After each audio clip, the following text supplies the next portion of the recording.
Welcome to the Simple Kicking Show. We have a very exciting roundtable for you with the top kickers in college football. These are three of the three top kickers in FBS, according to the Simple Kicking model. We're going to have some fun today, but before we do, Lee, hit the theme.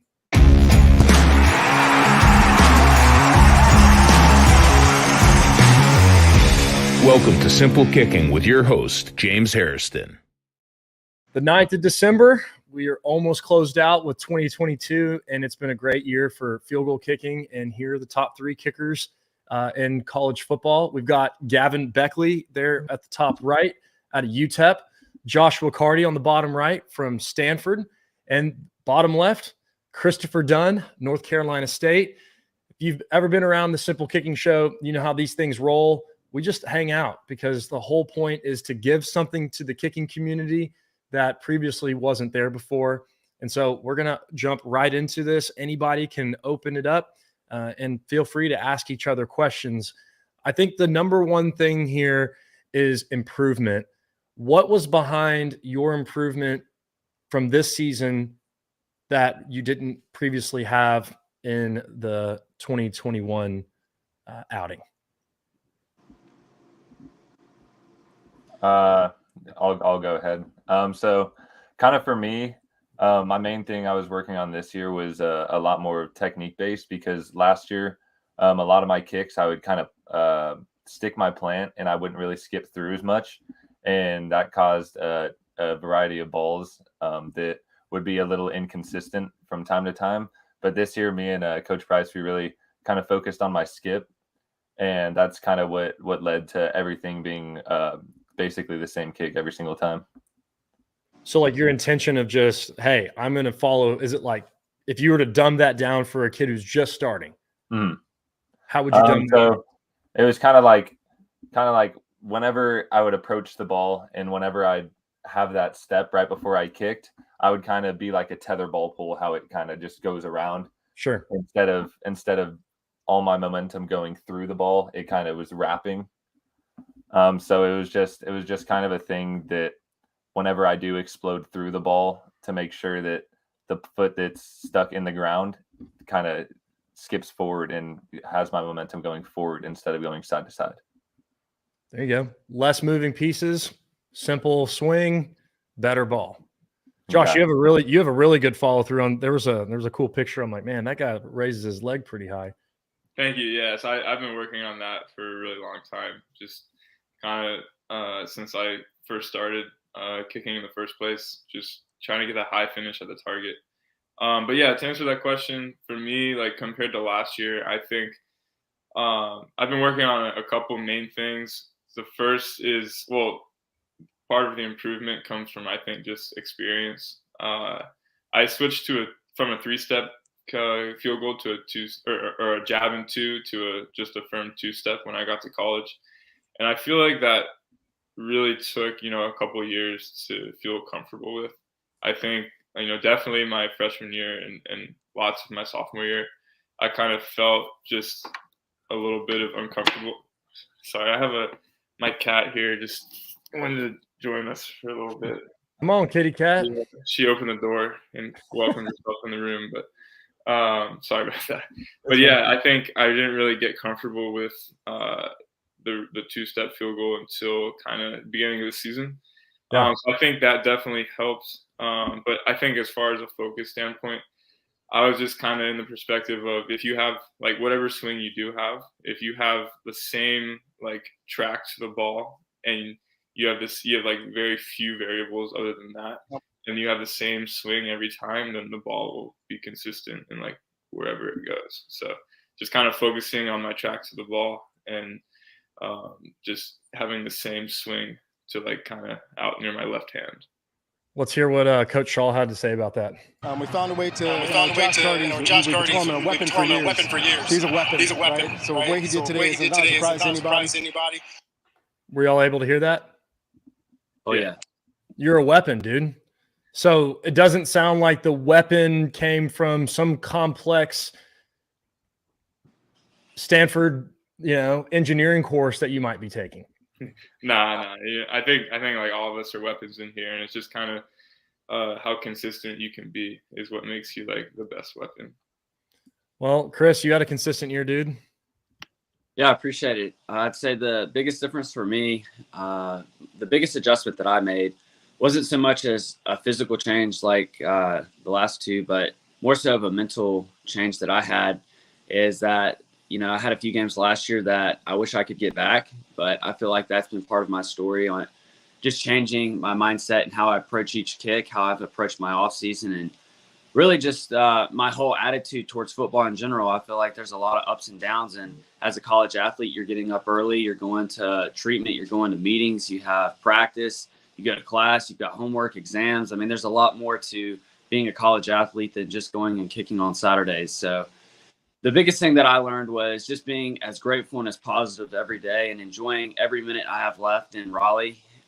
It's been an incredible 5 years, but at the end of the day, everyone's time is going to run out. So just being very grateful and humbled to have one more year to come back and play at NC State. I feel like that really put me in a positive mindset just to go and enjoy this one last year that I have playing for Coach Dorn and playing with NC State. And I think that's allowed me to just kind of have some weight off my shoulders and be able to play free. When you're able to just be confident going in there, you have a better chance of making a kick. So just being confident, being positive, and staying in the moment was the main things that I changed with my mindset that I think has helped make me more consistent this year from last year. Earlier in my career at LSU, I felt stress coming in. Did you guys ever feel that? Maybe it was stressful or it became more of a job earlier on in your career? Because it sounds like, Chris, you made a shift in having a little bit more fun and swinging more free. Yeah, I think, like I said, each one of us go to a different school, but relatively the same process of what your day is going to look like. You might have a morning or afternoon practice. That might be the main change, but each one of us are going through different battles as far as your classes, finals, exams, presses off the field. I mean, there's a lot of things that pull at you. You're always in a spotlight as a college athlete. So I think being able to create a healthy circle around you and be able to prioritize the things that need to come first, I think that's huge. And maturing as an athlete and being able to put your best foot in your best stage and present for everyone to see out on the football field. Floor's open, guys.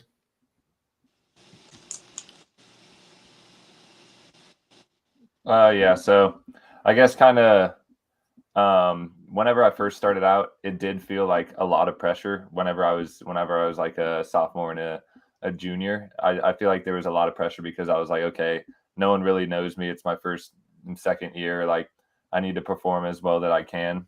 And then when I kind of made a name for myself, then this past year, it was just kind of like, just go out there and have fun kind of thing. Yeah. It wasn't more like, oh, I really need to make this kick or anything. It was just me and the holder and the snapper out there just having fun. Whenever I'd make it, we'd all celebrate and everything. So it was kind of really a really fun time, more than I've had in the past. Yeah, for me, I've definitely been through the highs this season, but it's come with lots of lows, and like last year and year before. But I think that, like, as far as stress goes, I think like the better you kick, like the less stress you have, and then the less stress you have, the better you kick. So I think it's kind of just like they're like inversely correlated, and it's kind of sad for.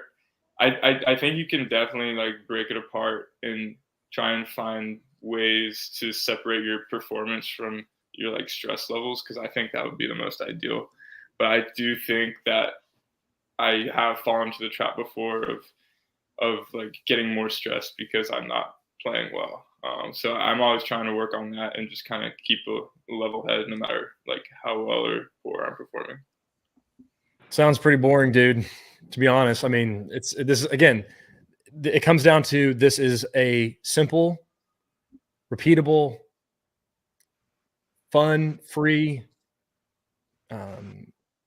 part of the game. This is not stressful, and I need to try harder, and I need to be more cerebral, and I need to work harder and clench my fist and kick harder.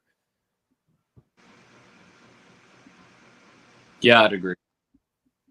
And when we talk about y'all's improvement here, guys, just to let y'all know, here on Simple Kicking, we don't just talk about what y'all are talking about, which is the qualities that make up great kickers, but the actual numbers behind it. Stanford in 2021, okay, performed 1 point above what was expected. We'll go into these numbers here in a second. In 2020, it was over 20 points. So in 2021 to 2022, Stanford improved 20 points above what was expected on field goals. NC State, 2021, you were minus the team. So this includes all of the other kickers that were there as well. Minus 1 point below, right? So you were 1 point below what was expected. This season, 15 points. The difference, you were 16 points better on field goals. Gavin, you were right around average, just right below 1 point above what was expected. This year, 14 points. So between you guys, Stanford jumped up plus 19 points. NC State jumped up plus 16 points. And UTEP jumped up plus 13 points. You three blow number 4 out of the way. Where do those numbers come from? To make it super simple, we convert the field goal percentage of each attempt based on its distance, hash mark, and a bunch of other different factors. And then we turn those into expected points.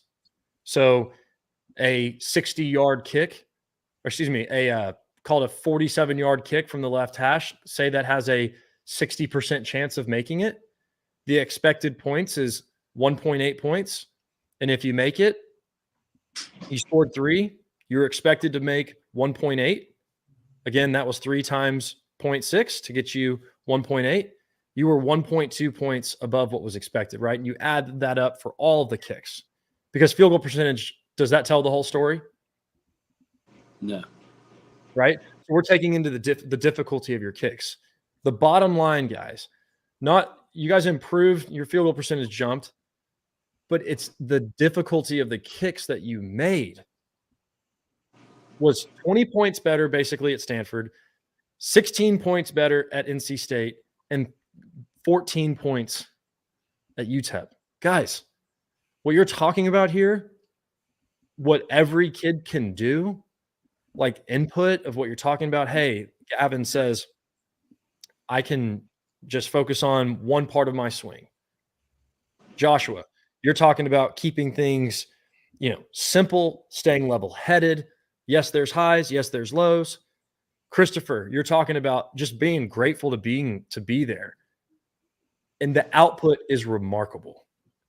So I just talked too much, but what's kind of the key takeaways when y'all hear that you not only improved, but you exponentially improved year over year?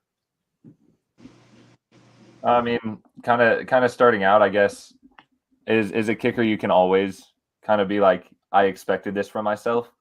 I'm sure the other guys can agree. Like we push ourselves to a high standard. So, but to see it actually kind of pay off, it just shows like all the hard work that no one really sees behind the scenes and everything. And all the times we've been on the practice field, just the kicker, snapper, and holder and all that. It's just really cool to see that we were able to pull off what we knew we could do.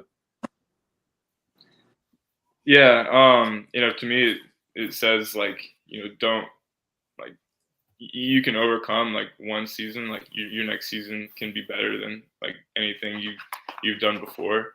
At our practice field, we have a quote that says, "You're getting better or you're getting worse. You never stay the same." And so like every like season is like different from the season before. And I think you have a decision from that, like the whole off season into the next season. Like, are you going to get better from last season or are you going to get worse?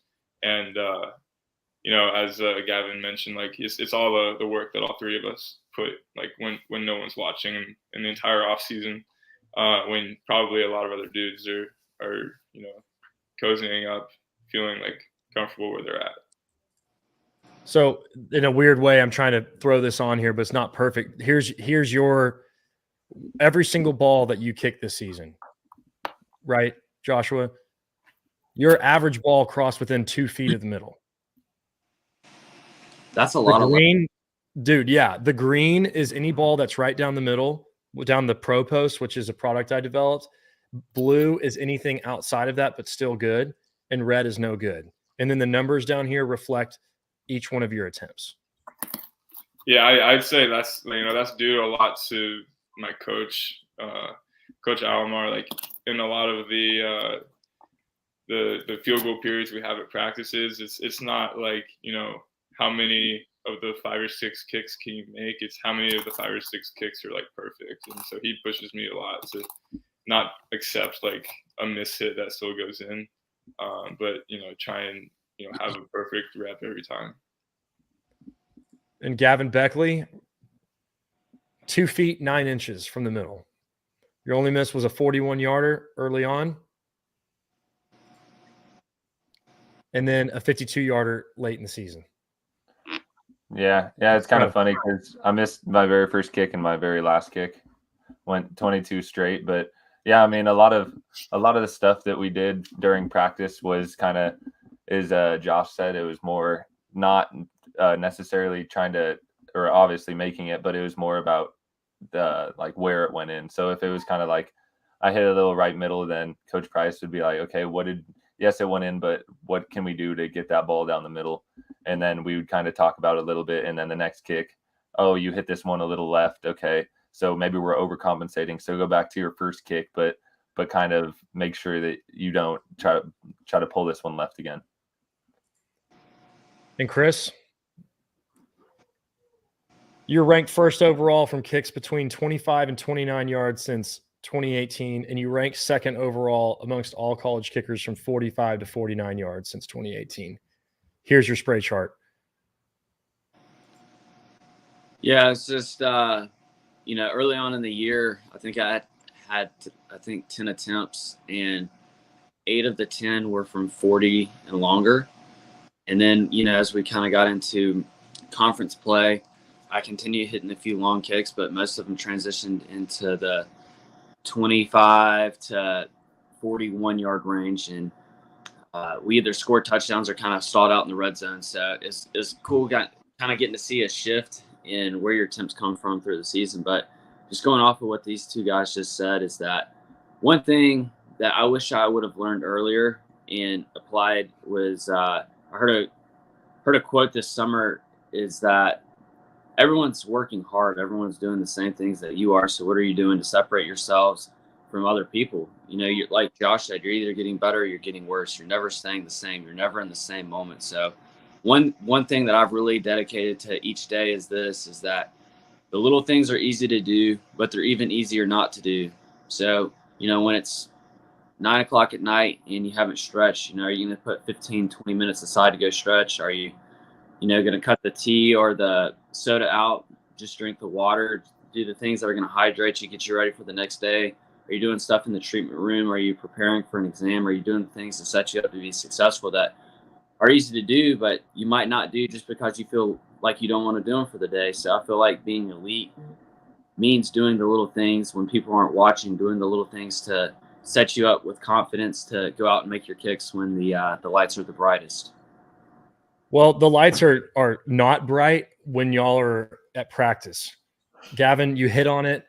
Joshua, you talked about changing from a 3-step to a 2-step. Guys, what really happens behind closed doors when no one's watching? What are you working on? What is that like? What does hard work look like and feel like? Yeah, like for me, I think most of my extra focus comes from or is focusing on ball contact. Whenever I go out and put extra work, like 90% of the time, it's I hit like 75 or 100 just little ball thuds into a little pole, and just try and just like really low impact, so you can do it kind of whenever. It doesn't really make you tired for the next day of kicking or put any wear and tear on the body, but it just just like hones in your contact and makes you feel ready for like your full swing when you swing the next day. Yeah, I mean, for me, it's a lot more of low impact stuff, like Josh said, like a lot of ball contact drills and stuff, just so that I can make sure that even if I am not hitting good, I can still make sure that something I can control is my ball contact where I'm hitting on the ball.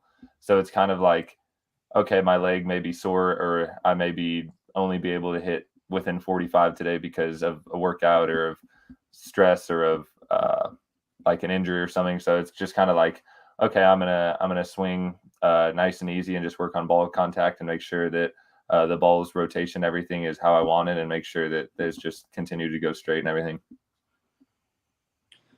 Yeah, I agree. I think, doing a lot of low impact stress drills are great for a kicker. It builds confidence. It works on your contact on the ball. And one thing that I've also done is just working on like visualizing yourself making kicks. I think that's a big part of it as well that people don't work on enough, is just going out on your own, and maybe it's just doing swings on air. Maybe it's hitting taps into a pad, making sure that you are confident. So when you go and do it live, it's exactly how you've envisioned it before you've got to that moment.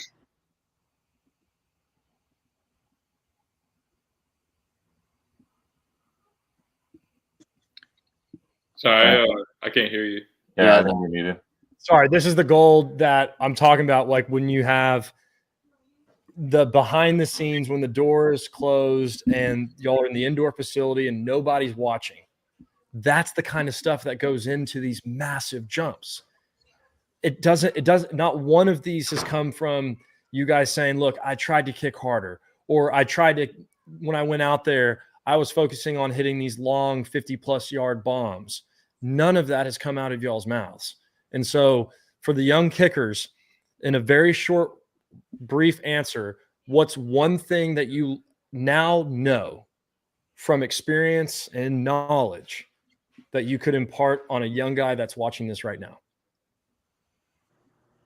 Yeah, so something that I kind of worked on and lived by the past year is just every kick's the same, whether it's a PAT or a 55-yarder. You want to kind of kick every single ball the same, so you're not changing, because even if you're on the right or the left hash, it's still a straight kick. So just make sure that no matter what, every single kick's the same.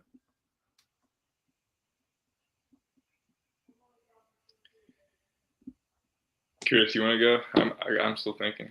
Yeah, I'd say that you've got to have complete confidence in yourself. There's going to be a lot of people tell you that you can't do something, that you're not good enough. And despite what they say, you've got to have confidence in yourself. You've got to be able to pull yourself together and say, you know what, these are dreams of mine. These are my goals. And you've got to work every day to make those dreams become a reality. So it doesn't matter what other people are telling you to do. Go and create your own outcome. Yeah, so I would say, like, to the young kickers, don't allow yourself to have any regrets. What I would say is make sure you prepare yourself as much as possible from a mental standpoint, like physical standpoint, and then from a kicking standpoint as well. Like for each day of kicking, like during the week, and then that will translate into like being absolutely prepared for games as well. And if you prepare yourself as much as possible and like do all the little things like, Chris and Gavin have been talking about, even if you miss a kick, you make a kick, like you can't control the outcome 100% of the time, but you can control what you put into it. So just make sure you're doing everything you can to live out your dream. So that was Joshua Karty. He's kicker at Stanford. You had previously heard from Christopher Dunn, North Carolina State, and Gavin Baechle at UTEP. And so now we're going into a really fun and exciting piece of this roundtable, which is to give out the most outstanding award. All of you guys are uncommon amongst the common kicker. There's no doubt. And after looking at all of the kicks and the attempts and what the world that your team endured, we were able to select a winner, and it was super tight, and it was really, really hard. So I want to make it clear that the winner of this does not take anything away from the other two, because all of y'all are awesome and you're going to get a hat, right? But it's just remarkable what our winner this year has done. Our winner had a dream to boost his stats. Our winner had a lot of thoughts in his head, and he was looking at many, many ways to improve. And that's why it's just such an honor, and it's been so cool to follow the journey. Christopher Dunn, North Carolina State, you are the simple kicking kicker of the year. What you did this year was awesome, and let's just take a sneak peek of what it looked like.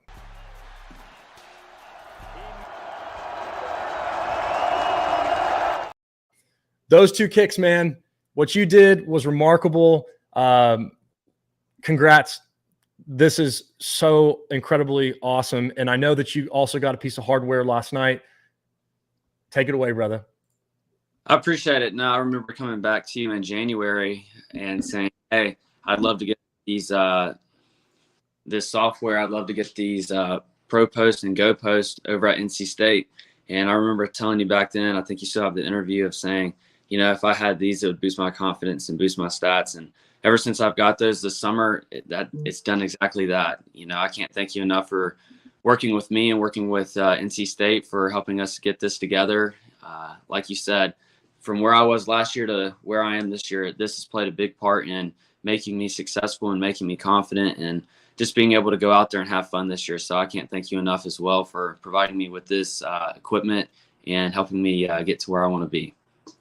Well, here's the thing, man. The players will play. And you guys were out there in the tough conditions, having class. I've been there at LSU and I've been there at Rice.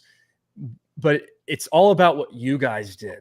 Your improvement this season, what you guys did when nobody was watching, what you guys did years ago when no coaches were paying attention to you. That's what went into this thing.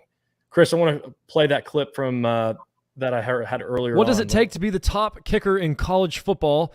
Chris Dunn out of North Carolina State is 10 points above the NCAA average.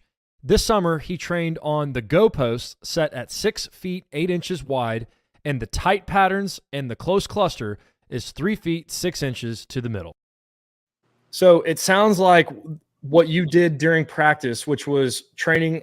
Walk us through what you were working on when you had the skinny field goal post and the app and the data. How did the hardware and the software help you? Yeah, so I think going out to practice, you know, people find different ways to kind of dial in what they do. You know, some people might go hit taps. Some people might go and swing on a light pole. Some people might kick across the field on a line. Some people might just aim straight down the middle and see how much their ball moves. I think for me, one big thing was getting these tighter uprights and being able to visualize myself kicking on the Go Post at 6 feet 8 inches and just knowing, you know what, if I can hit everything inside of 58 yards straight down the middle of these 6 foot goalposts, I've got 18 feet once I go live. So it's not that it's going to be hard to miss, but it's just such a confidence booster knowing that I'm well prepared. I'm able to train on these. I kick on this in practice every single day. Once I go live, you know, I've got so much more real estate to play with. So it just boosts your confidence. It boosts your stats. And I'm so grateful to have them at NC State. Well, it's been a pleasure, man. And watching you guys this year, I have to ask this question. Was there any kick this year that you guys will remember? And that'll be kind of the final word. What's some story from one of the kicks that you really remember? And I'll open it back up for everybody. Yeah. So are you able to like pull it up or yeah. I've got yours. I'll pull up one of yours where you, I think, made like 5. I think Arizona State game is what's coming to mind. Yeah. Well, yeah, that's one of them. I guess the last kick of that game was 47 yard from the middle of the field. I already kicked. It was kind of weird how it worked out. It was like 2 36s, 2 44s, like one from each hash, and then the 47 middle. So it was really symmetric. But you know, we're down by 2 late in the fourth quarter. There's just like a few minutes left, and you know, our team was scraping for a win. And there was like it wasn't super windy, but there was definitely a lot of wind in the stadium, like both directions. So you just I had to just play it down the middle and then see where it ended up. And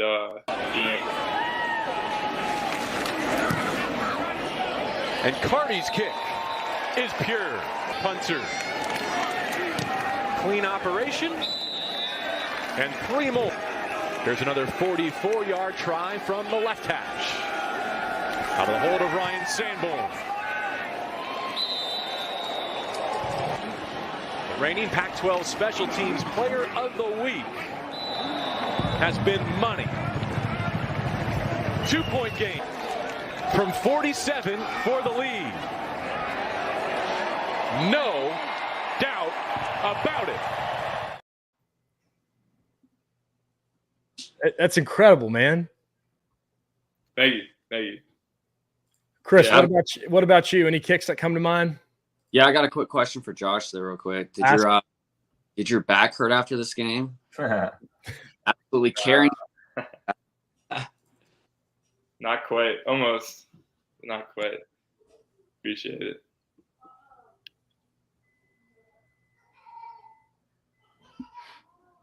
Why is your Clemson game coming to mind? Is there a kick in your season that comes to mind, Christopher? Yeah, I'd say the 49 at Clemson this year was pretty important. That stadium holds, I think, 83 to 86,000 people. And when I tell you there was all 80, however many thousand people standing up screaming for that kick, remarkable. I honestly thought, I was like, oh my gosh, the sound's just going to knock this ball all over the place. But no, just being able to step in and make that kick that actually got us back within a one-score game. We were trailing at that point, down by 10, I think. And that got us back to 7. That got us back in the game. And just to be able to step in there and serve the team, I felt like that was just an awesome place for me to go and showcase talent and all the hard work that has gone into the season. That's super cool, man. Seriously, that's awesome. Gavin? Yeah, I think my game winner against FAU as time expired. I think that was kind of mine. Went 3 for 3 that game. I think my long was like 33 or something, so it wasn't very long ones, but I remember just stepping out there, tied game with like 4 seconds left. I had a 27 or 28, 29 yard field goal right now. Yeah.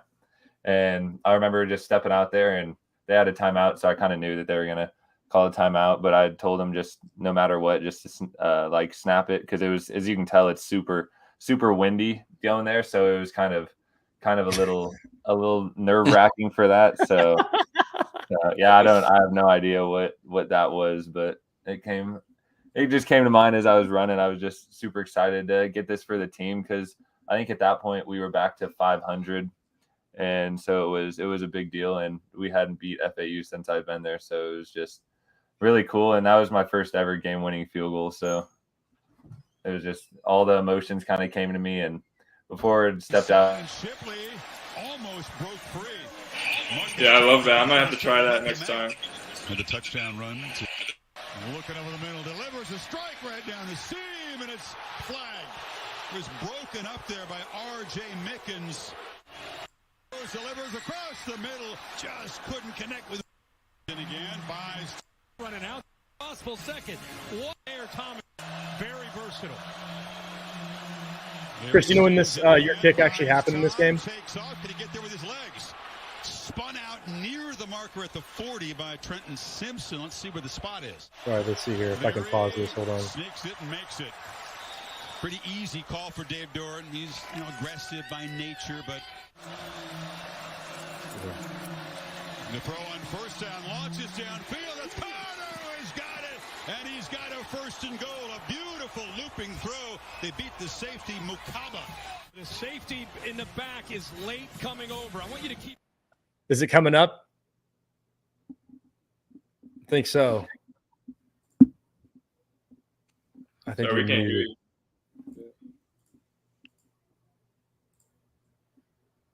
Let's see here. Oh, hey, I'm back. Can you hear me? You're back. There he is. Sorry about that. No, the game was I think the kicking clip is in like the third quarter.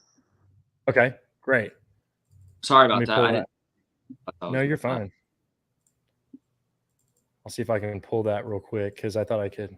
So it was in the third quarter. Yeah, and like kind of close to the end of the third, I'd say. Maybe. Okay. Maybe the fourth. It's like real close to the end of the third, I think. That was about halfway through the year. That's so freaking cool. I think I might be able to do it like this. Here we go. We'll go to present, share screen, window, boom. Y'all should be able to see this now. Yep.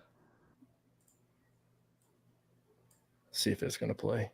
So you had a 20-yarder in the first quarter.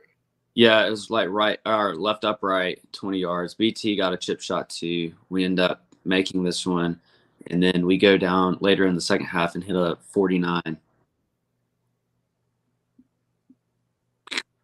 Boom. I mean, dude, that's when you're talking about that's loud.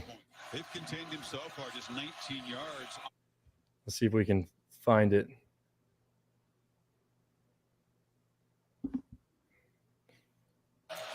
Carter was there, made the catch, trying to jump the route for a pick. How did it go through the hands of Wiggins? Some big plays along with Brazil, of course, who's out tonight. 3rd and 10. Here we So go. sometime it was right after this, I think. Yeah, this looks all right. Here. All right, so 49-yarder. Walk us through what you're thinking and what you're feeling. Yeah, so I'm going out there. I always get like a little, I'll toss it up just to see where the wind's at, and then I usually tell my holder where I'm aiming at, and he'll just kind of tap the ground, be like, all right, let's go hit this. And I just take my steps back, take a deep breath, and I just find my target line, and I just try to play it as close to that line as possible. And then I just try to really celebrate with the guys and have as much fun. Like I said earlier, there's limited amount of opportunities to have more kicks with the guys. I've got one more bowl game to play with them, and just going in and draining this one straight down the middle was awesome. And hear everyone at their stadium go quiet right after this was pretty cool. So like I said, this got us back within 7. And I felt like this was one of the bigger moments, even though we ended up losing this game, was just giving our team a lot of energy here and getting us back to a 1-score possession game was pretty big. Man, that's so cool. And this is where it's fun to connect the work that you guys have all done. I just think, to kind of bring this thing all the way around, the work that you've done, it just, there's no other way to put it, but it's remarkable. So having you boys come on here, sharing your story, talking about where you've been, where you are, and it sounds like you guys will all have an opportunity to kick at the next level, but something that you guys probably won't be thinking about on the front of your brains because you're too focused on the process of getting better. So Gavin Baechle, UTEP, thank you so much. Joshua Karty, Stanford, and another North Carolina native, North Carolina State's kicker, winner of the Simple Kicking 2022 Kicker of the Year Award, Christopher Dunn out of North Carolina State. Guys, thank you so much for joining. This was a complete joy. It was an honor, and best of luck in all of your careers. If you haven't already, guys, please follow these cats. I'll put their link in the description below. And until then, we will see.